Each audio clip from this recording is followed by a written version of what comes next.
क्या आप कभी ऐसी सिटी में घूमे हैं जो ऐसा लगता है जैसे हर पत्थर में कहानियां छिपी हुई हैं, जहां आपका हर कदम ऐसा लगता है जैसे आपके पहले आए लोगों के कदमों की गूंज है, और हर कोना ऐसा लगता है जैसे वह कोई सीक्रेट बताने का इंतजार कर रहा है।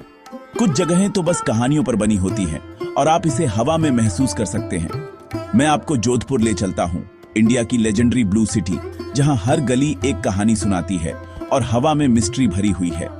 ऊपर से सिटी नीले समंदर जैसी दिखती है जो रेगिस्तान की धूप में फैली हुई है, लेकिन गलियों में यह कहानियों, रंगों और जिंदगी का एक भूल भुलैया है। इमेजिन करो, मैं कोबाल्ट ब्लू गलियों के भूल भुलैया में चल रहा हूं। धूप पेंट की हुई दीवारों से टकरा रही है और अचानक बूम, मैं सदियों पहले पहुंच गया। दीवारें 1000 साल की एनर्जी से गूंजती हुई लगती हैं और हर दरवाजा किसी और एरा का पोर्टल लगता है। जोधपुर सिर्फ एक सिटी नहीं है, यह एक जीती जागती स्टोरी बुक है। यहाँ पास्ट और प्रेजेंट साथ साथ चलते हैं। आप बच्चों को उन्हीं आंगन में पुराने खेल खेलते हुए देखते हैं जहां उनके पूर्वज कभी इकट्ठे होते थे, और बड़े बुजुर्ग उन कहानियों को याद करते हैं जो उनके दादा दादी ने उन्हें सुनाई थी। ताकतवर मेहरानगढ़ फोर्ट सब कुछ के ऊपर खड़ा है, और ईमानदारी से कहूं तो यह ऐसी जगह है जो आपको सिहरन दे देती है। इसकी विशाल दीवारें चट्टान से ऊपर उठती हैं, सिटी पर लंबी परछाइयां डालती हैं, जैसे कि यह अपने सीक्रेट्स की रखवाली कर रहा हो। आप लगभग तलवारों की खनक और योद्धाओं की आवाजें इसकी दीवारों में गूंजती हुई सुन सकते हैं। लेजेंड कहती है कि एक साधु ने एक बार जमीन को श्राप दिया था और सूखा पड़ने की धमकी दी थी जब तक कि उसे खुश न किया जाए। कहानी यह है कि राजा अपने लोगों को बचाने के लिए बेताब होकर साधु को ढूंढता है और माफी मांगता है, श्राप को हटाने और सूखी जमीन पर बारिश वापस लाने की उम्मीद करता है। तो राजा ने सिर्फ उसके लिए फोर्ट के अंदर एक मंदिर बनवाया।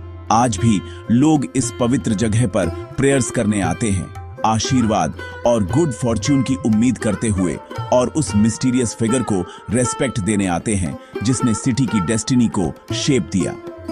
मुझे यह पसंद है कि जोधपुर में हिस्ट्री और लेजेंड एक एपिक सागा में कैसे मिक्स हो जाते हैं। फोर्ट की परछाई में हर फेस्टिवल, हर रिचुअल, हर मील ऐसा लगता है जैसे एक कहानी का पेज हो जो अभी भी लिखी जा रही है। लेकिन यह सिर्फ राजाओं और श्रापों के बारे में नहीं है। जोधपुर का असली जादू उसके लोगों में है, उनकी हंसी, उनकी वार्मथ, और जिस तरह से वे अजनबियों का ऐसे वेलकम करते हैं जैसे वे पुराने दोस्त हों। अपनी सैर पर मैं ऐसे लोकल लोगों से मिला जिन्होंने पीढ़ियों से चली आ रही कहानियां शेयर की। हलचल भरे बाजारों में बड़े बुजुर्ग पुरानी लड़ाइयों, खोए हुए प्यार और चमत्कारी बच निकलने की कहानियां सुनाते हैं। उनकी आंखों में मस्ती और गर्व चमकता है, जैसे बावड़ियों की कहानी, वे गहरे ज्यामितीय कुएं जो जमीन में खोदे गए हैं। ये सिर्फ इंजीनियरिंग के कमाल नहीं है, ये सिटी का दिल है, जहां लोग कभी पानी निकालने, न्यूज शेयर करने और गर्मी से बचने के लिए इकट्ठे होते थे। वे सिर्फ पानी के लिए नहीं थे, वे लवर्स, रेबेल और पोएट्स के लिए सीक्रेट मीटिंग स्पॉट थे।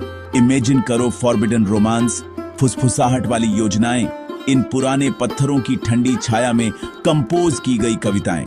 इमेजिन करो फुसफुसाहट, सीक्रेट्स, वे चुराई हुई नजरें जो उन पुराने पत्थरों से गूंजती हैं। हर बावड़ी अनगिनत अनकही कहानियों की एक शांत गवाह है जो रोजमर्रा की जिंदगी की सतह के ठीक नीचे छिपी हुई है। और फिर नीला रंग है, यह हर जगह है, घरों पर, दरवाजों पर, यहां तक कि सबसे छोटे खिड़की के फ्रेम पर भी। रंग इतना विविड है कि यह लगभग दूसरी दुनिया का लगता है। लोग कहते हैं कि यह घरों को ठंडा रखता है, या यह कीड़ों को दूर रखता है, या शायद यह सब सदियों से चली आ रही परंपरा के बारे में है। कुछ लोग मानते हैं कि नीला पवित्र है, डिवाइन का प्रतीक है, जबकि दूसरे कहते हैं कि यह ब्राह्मणों, पुजारी वर्ग के घरों को मार्क करता है। लेकिन अगर आप मुझसे पूछें तो मुझे लगता है कि यह जादू है। जिस तरह से नीला रंग सूर्योदय और सूर्यास्त पर चमकता है, सिटी को एक जीती जागती पेंटिंग में बदल देता है, उसमें एक वंडर की भावना है। जोधपुर के अंतहीन नीले रंग में कुछ ऐसा है जो आपको ऐसा महसूस कराता है जैसे आप किसी सपने में चल रहे हों।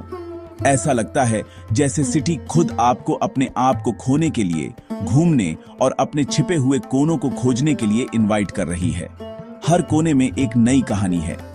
आपको कभी नहीं पता कि आपको क्या मिलेगा।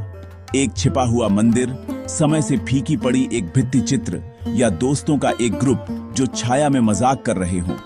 एक मर्चेंट मुझे एक भूत के बारे में बताता है जो उसकी दुकान की रखवाली करता है।